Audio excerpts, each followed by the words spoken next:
Hey everybody. So, the tulips and daffodils have died back. The Monarda is taking over. But some of it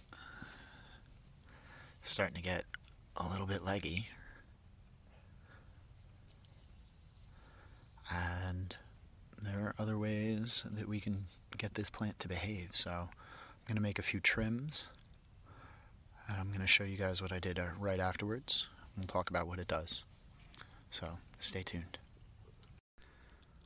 So what I'm looking for when I make cuts is these sets of double leaves right here. So something like this. If I cut right in here, this plant will send more energy outward. And it's going to bush out, create multiple stalks, and create even more photosynthesis panels in the form of extra leaves for its additional growth. So we're going to maximize the amount of sunlight that this plant is capturing, and we're going to send even more energy down into the soil, creating a better root structure, healthier roots, healthier soil that everything's planted into. It'll let a little bit more light for the time being into these plants that are behind and below, which will give them a chance to catch up a bit.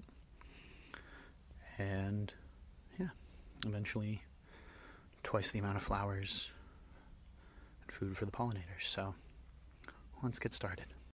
Alright, so here's what it looks like when you've done it. What you want is these two sides to become codominant stems on this plant. And what's going to happen is that each of these is going to become the new top of the plant. It's going to come out this way, it's going to come out this way, instead of just coming up and up and up and up and falling over. It'll spread out, and each one of these will create a new stem like this to bush out and become flowers. Now, I didn't trim every single one. You can see that some of the tips, like this guy here, have been left and untrimmed. This guy here, left untrimmed. And then part of this is because further down, there are not as many. Same guy. Further down, we don't have double sets of leaves yet. Part of this is going to create a staggered flowering in this patch. So the ones that I've cut back will take a little bit longer to flower.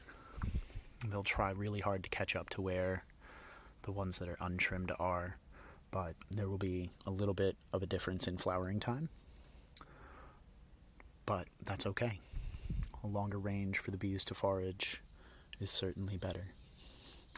Everything I've chopped has gone back in as a chop and drop to feed this rose that I'm training into a tree form, feed this rose that is staying as a bush and is actually going to produce some beautiful flowers this year, I think.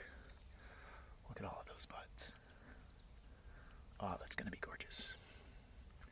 But all of this, very simple, easy to do.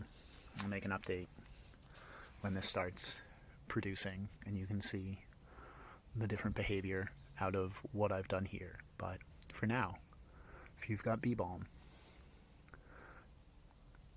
trim it, cut it, double it up. Thanks for watching, guys, and I'll catch you soon.